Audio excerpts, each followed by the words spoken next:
Hello नमस्कार, आपका बहुत बहुत स्वागत है आज तक रेडियो के weekly health show hello doctor में, जहां बात होती है आपकी और हमारी सेहत की। इस एपिसोड में हम बात करेंगे आई फ्लू पर, क्योंकि मौसम बदल रहा है और धीरे धीरे इससे जुड़े केसेस भी बढ़ रहे हैं। तो स्टूडियो में मेरे साथ मौजूद हैं doctor Dharmendra Verma, cataract and refractive surgeon, ophthalmology at Sarvodaya health care.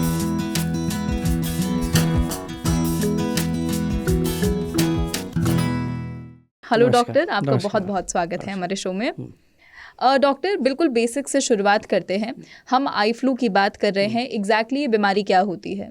Eye flu एक सिंपल टर्म है, आँखों में इन्फेक्शन हो जाना, जिसको हम कॉमनली पिंक आई या रेड आई भी बोलते हैं। हिंदी में आना भी हिंदी में हाँ, हिंदी में आँख आना या दुखनी आना भी बोलते हैं। ये कई टाइप की होती है, जो मोस्ट कॉमनली इस सीज़न में होती है, हॉट एंड ह्यूमिड क्लाइमेट में। इसका नाम है एडिनोवायरल कंजंक्टिवाइटिस। अच्छा। कंजंक्टिवाइटिस का मतलब है अपनी जो आँख की सफ़ेद लेयर है, इसके ऊपर एक झिल्ली होती है ट्रांसपेरेंट, इसमें रेडनेस को हम कंजंक्टिवाइटिस बोलते हैं। ये हो सकती है वायरल इन्फेक्शन की वजह से, बैक्टीरियल, फंगल, एलर्जिक और भी कई प्रकार के इन्फेक्शन हो सकते हैं। कॉमनली जो आई फ्लू होता है वो एडिनो वायरल इन्फेक्शन होता है, एडिनो वायरस के कारण जो हो रहा है। अच्छा, ये क्या कहते हैं, बहुत ज़्यादा फैलता भी है क्या, क्यों, इसके मतलब क्या कारण है? ये जो हमारा मॉनसून सीजन है, इसमें हॉट एंड ह्यूमिड क्लाइमेट होता है, जिसमें एडिनो वायरस की ग्रोथ बहुत रैपिडली होती है। तो इसकी वजह से हमें बहुत कॉमनली इन्फेक्शन इस सीज़न में लगने के चांसेस होते हैं। अच्छा, जैसे कहते हैं ना कि मतलब आप अगर ऐसे में किसी की आँख आई हुई है तो आप उसको अगर आई कांटेक्ट भी अगर उस व्यक्ति से कर ले तो ये फैल जाता है, तो ऐसा भी कुछ है? नहीं, ये सबसे कॉमन मिथ है। अच्छा। आई कांटेक्ट से कभी नहीं फैल सकता। ये हम फोमाइट के थ्रू स्प्रेड होता है। फोमाइट मीन्स कोई भी ऑब्जेक्ट के थ्रू टच करने से फैलता है। जैसे कि एग्जांपल ले लीजिए, मैंने अपनी आई को रब किया और मैंने किसी बॉटल को टच कर लिया, उसे सेम बॉटल को आपने टच कर लिया और अपनी आई को रब कर लिया, तो ये ऐसे टच से ट्रांसफ़र होता है, डायरेक्टली आँख को देखने से नहीं होता। अच्छा। और एग्जांपल मैं बताता हूँ, जैसे कि आपके फैमिली मेम्बर में किसी को आई इन्फेक्शन है और उन्होंने अपनी आई को रब किया, रिमोट को टच कर लिया, सेम रिमोट को किसी और फैमिली मेम्बर ने टच किया और अपनी आई को टच कर लिया, तो उनको आई फ्लू होने के चांसेस बहुत ज़्यादा होते हैं। शायद इसी कारण ये बहुत ज़्यादा फैलता भी है, क्योंकि मतलब ऐसे ही एक एग्जांपल मेरे जहन में आ रहा है कि अगर मुझे आई फ्लू है और मैंने अपनी आई को टच करके किसी डोर को टच किया है और उसी को फिर 10 लोग और कर रहे हैं आके, तो उनको भी फैल सकता है, राइट? बहुत से लोग आई फ्लू के दौरान चश्मा भी पहनते हैं, उसका क्या कारण है? चश्मा पहनने का मेन रीज़न ये है कि आई फ्लू में हमें फोटोफोबिया होता है, मतलब लाइट से इरिटेशन होती है, लाइट से वाटरिंग होती है आइज़ में। अच्छा। तो हम डार्क ग्लासेस पहनते हैं कि हमें लाइट इरिटेट ना करे और आई से वाटरिंग ना हो। दूसरा एक रीज़न है, डॉक्टर इसलिए प्रिस्क्राइब करते हैं कि आप अपनी आइज़ को फ्रीक्वेंटली टच ना करो। जैसे कि हमारे जब आई फ्लू होता है तो हमारी आइज़ में इरिटेशन, ईचिंग होती है, तो सबकॉन्शियसली हमारा हाथ आँख पे चला जाता है। तो यदि हम ग्लासेस पहने होंगे तो सबसे पहले ग्लासेस को टच करेगा, तो हमें याद आएगा कि आई को टच नहीं करना है। उसकी वजह से फिर वो स्प्रेड नहीं होता। मतलब आपका अपनी आंखों से कांटेक्ट रोकने के लिए एक तरह से चश्मा पहना जाता है। और दूसरा फोटोफोबिया को प्रिवेंट करने वाटरिंग को प्रिवेंट करने के लिए। ठीक है, अभी जैसे आप जिक्र कर रहे थे ना कि इचिंग होती है आंखों में, तो मैं इसी के जरिए मतलब लक्षणों पे मैं बात करना चाहती हूँ कि इन जनरल वैसे तो हम इसे पिंक आई बोलते हैं और लाजमी सी बात है कि आंखें लाल हो जाती हैं, लेकिन आंखें लाल बहुत और बीमारियों में भी होती है। करेक्ट। तो इसके एग्जैक्ट क्या सिम्टम्स हैं? इसके एग्जैक्ट सिम्टम्स हैं कि सबसे पहले आपकी आंखों में हल्की हल्की सी इरिटेशन होना शुरू होगी। अच्छा। फिर रेडनेस होगी, फिर वाटरिंग आना शुरू हो जाएगा। ठीक है, और ये सारे सिम्टम्स और भी बीमारियों को मैच करते हैं। तो आपको अपने जहन में ये नहीं बिठा लेना केवल ये सिंपल आई फ्लू है, हो सकता है कि कोई और सीवियर इन्फेक्शन की भी शुरुआत हो। अच्छा। तो जब भी आपकी आंख में ऐसे सिम्टम आए, सबसे पहले आपको अपने डॉक्टर से कंसल्ट करना है। यदि किसी कारणवश नहीं कर पा रहे हैं अपने डॉक्टर से कंसल्ट, कल कर पाओ तो कल करा लो। तो इन द मीन टाइम आपको क्या करना है, अपनी आइज़ को बिल्कुल भी टच नहीं करना है। एक over the counter medical store पे सिंपल लुब्रिकेंट ड्रॉप आती हैं, वो सबसे पहले आप स्टार्ट कर दो और फिर जैसे ही टाइम मिलता है अपने डॉक्टर पे जाके विजिट करो और उसकी डायग्नोसिस कराओ कि ये एग्जैक्टली केवल आई फ्लू है या और किसी डिजीज़ के सिम्टम्स हैं। मैं कुछ जगह पर पढ़ रही थी कि ये बीमारी सेल्फ हीलिंग भी होती है। करेक्ट। ये आई फ्लू जो है एडिनोवायरल कंजंक्टिवाइटिस, माइल्ड केसेस में सेल्फ हीलिंग ही होता है 90% में। 10 to 15 डेज़ में ये अपने आप ठीक हो जाता है, हमें बहुत ज़्यादा मेडिकेट करने की ज़रूरत नहीं है। सिंपल लुब्रिकेंट डालो। यदि सेकेंडरी बैक्टीरियल इन्फेक्शन के चांसेस लगते हैं तो डॉक्टर एक एंटीबायोटिक ड्रॉप और प्रिस्क्राइब कर देते हैं।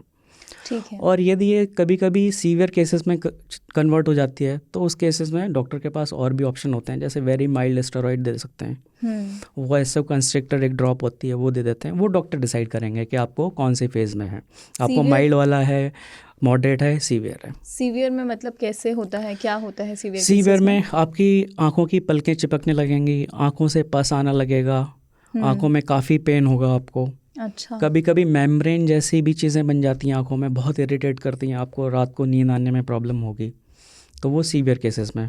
क्या ये बीमारी आगे चलकर मतलब ऐसा है कि अगर मान लीजिए कोई इसको आम आई फ्लू समझ रहा है, लेकिन क्या ये भी संभव है कि ये कुछ और बड़ी बीमारी का रूप ले ले? बिल्कुल मैम।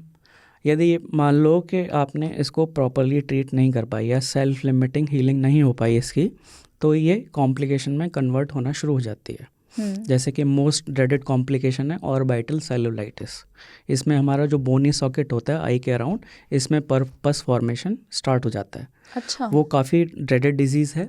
और दूसरा होता है अपनी जो काली पुतली दिख रही है आपको, इसका इन्वॉल्वमेंट होना। इसमें क्या होता है, अपनी काली पुतली पे निशान आना शुरू हो जाते हैं और यहाँ का इन्फेक्शन होना शुरू हो जाता है। अच्छा। जिससे आपका विजन भी कम हो सकता है आगे चल के। काली पुतली पे किस तरह के निशान आते हैं? सफ़ेद कलर के निशान आना शुरू हो जाते हैं जो कि आपकी विजिबिलिटी में डिस्टर्बेंस प्रोड्यूस करते हैं, जैसे ब्लरिंग ऑफ विजन हो जाती है। और वो परमानेंट भी हो सकती है।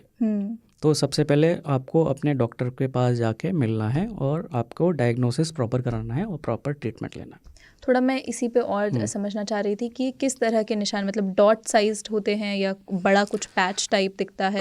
ज़्यादातर डॉट साइज होते हैं, रेयरली पैच टाइप भी हो सकता है। ओके। तो अब ज़रा हम इसके थोड़े प्रिकॉशंस की तरफ आते हैं। क्या तरीके हैं जिनसे हमें आई फ्लू ना हो? सबसे बड़ा प्रिकॉशन है कि आपको अपनी आई को कभी टच नहीं करना। यदि आपको ज़रा से भी इरिटेशन होती है तो आपको कंट्रोल करना है और अपनी आई को टच नहीं करना है। दूसरा हमारा कॉमन प्रैक्टिस है बेसिकली कि जब भी हमारी आई में कोई भी रेडनेस होती है, इरिटेशन होती है, तो हम जाके सबसे पहले वॉश कर लेते हैं आई को। तो ये सबसे ख़राब प्रैक्टिस है, हमें अपनी आई को वॉश करने की बिल्कुल ज़रूरत नहीं होती है। ठीक अच्छा। है। क्योंकि हमारा पानी कभी कभी कंटेमिनेटेड हो सकता है। आपको कोई इन्फेक्शन नहीं होगा तो भी आप उसको वॉश करके इन्फेक्शन लगा लोगे। ठीक है। सबसे पहला प्रिकॉशन तो ये है। यदि आपको लग रहा है कि आपको आई फ्लू हो गया है तो सबसे पहले सिम्टोमेटिक रिलीफ के लिए, आराम के लिए आपको क्या करना है, एक आइस क्यूब लेना है, कॉटन हैंकी में रखना है धुला हुआ साफ़, और कोल्ड कंप्रेसेस करना है, आंख बंद करके अपने पलकों का ठंडा सेक करना है। जिसको आपको सिम्टोमेटिक रिलीफ मिलेगा। एक अच्छा सा लुब्रिकेंट ड्रॉप लेना है और वो डालना शुरू कर देना है आपको। ठीक है।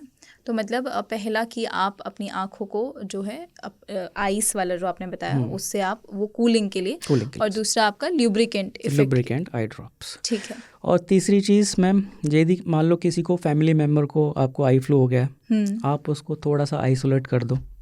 अच्छा। बाकी लोगों से घुलने मिलने मत दो। उनकी टॉवल सेपरेट रखो।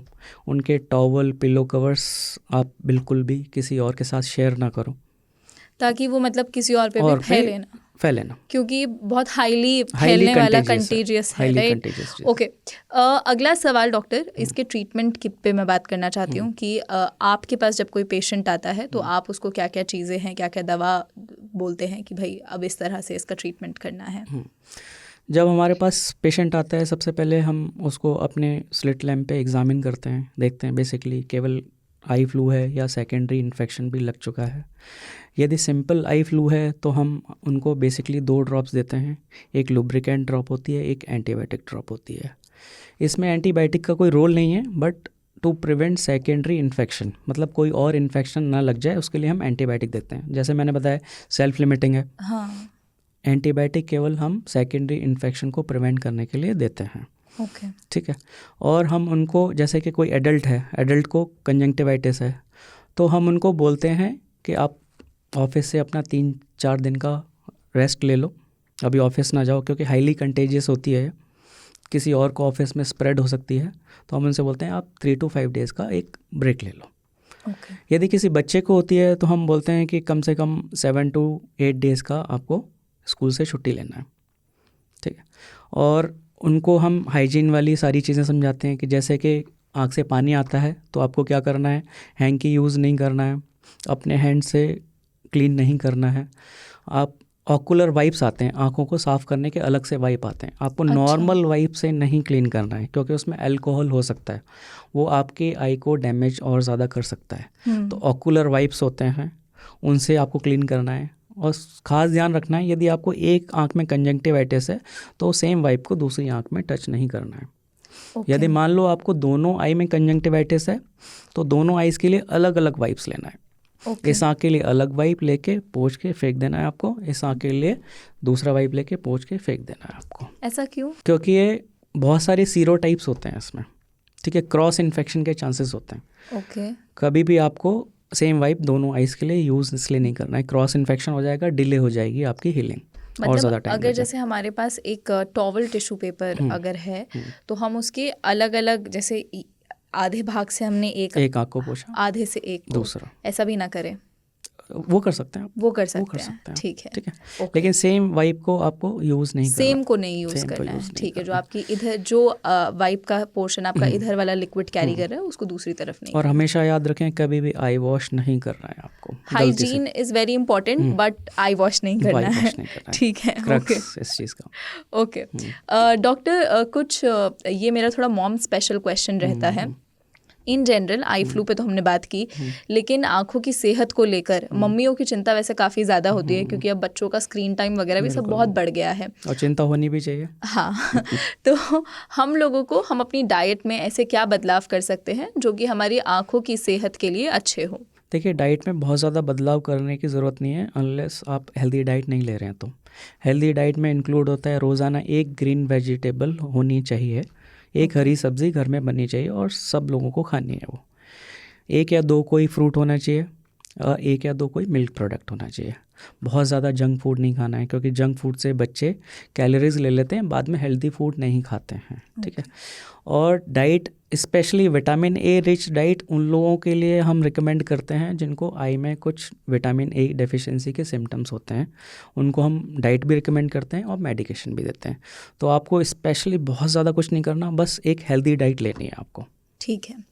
पॉडकास्ट को अंत की तरफ ले जाते हुए हमारा आखिरी सवाल, कुछ ऐसे बोनस टिप्स जो कि हमें आई केयर के लिए, ख़ास तौर से जब मौसम अभी बदल रहा है, बारिश की तरफ हम लोग जा रहे हैं, शुरुआत हो ही गई है बिल्कुल मॉनसून की, क्या क्या आई टिप्स हो सकते हैं जो कि हम अपने थोड़ा आँखों के ध्यान के लिए रखें?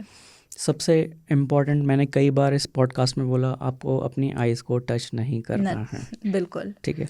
आइज़ को बार बार वॉश नहीं करना है आपको आई के आसपास कोई भी कॉस्मेटिक काजल अवॉइड करना है अनलेस बहुत ज़्यादा नेसेसरी नहीं है तो, ठीक है।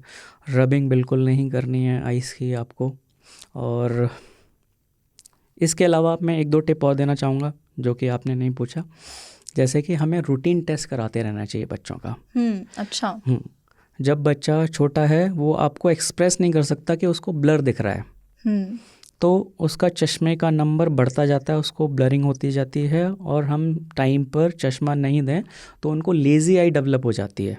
अच्छा। जिसको कि एक सर्टेन एज के बाद करेक्ट करना मुश्किल हो जाता है और बच्चे का विजन हमेशा के लिए कम रह जाता है, जो कि बाद में आगे चल के गवर्नमेंट जॉब्स में इनएलिजिबल हो जाता है बच्चा। अच्छा। तो आपको रूटीन आई टेस्ट कराना है एवरी ईयर। आपको यदि कोई प्रॉब्लम नहीं है तो एक बार साल में अपने आई डॉक्टर से ज़रूर मिलना है, ठीक है। यदि किसी को डायबिटीज़ है, यदि पहली बार डायग्नोज हुई है डायबिटीज़, तो सबसे पहले आपको आई डॉक्टर से मिलना है क्योंकि आई रिलेटेड, डायबिटीज़ की वजह से आई रिलेटेड कई सारी कॉम्प्लिकेशन होती हैं जिससे कि आगे चल के विजन लॉस हो सकता है।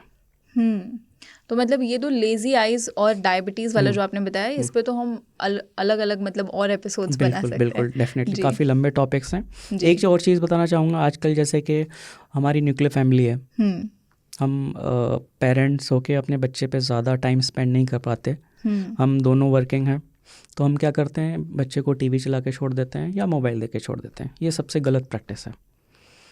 आपका बच्चा 2 साल से छोटा है तो उसका स्क्रीन टाइम 0 होना चाहिए, 0।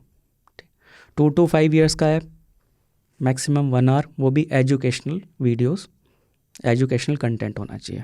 ओके। ठीक है, तो आपको ये ध्यान रखना है कि आपको अपने बच्चे को अननेसेसरी मोबाइल बिल्कुल नहीं देना है।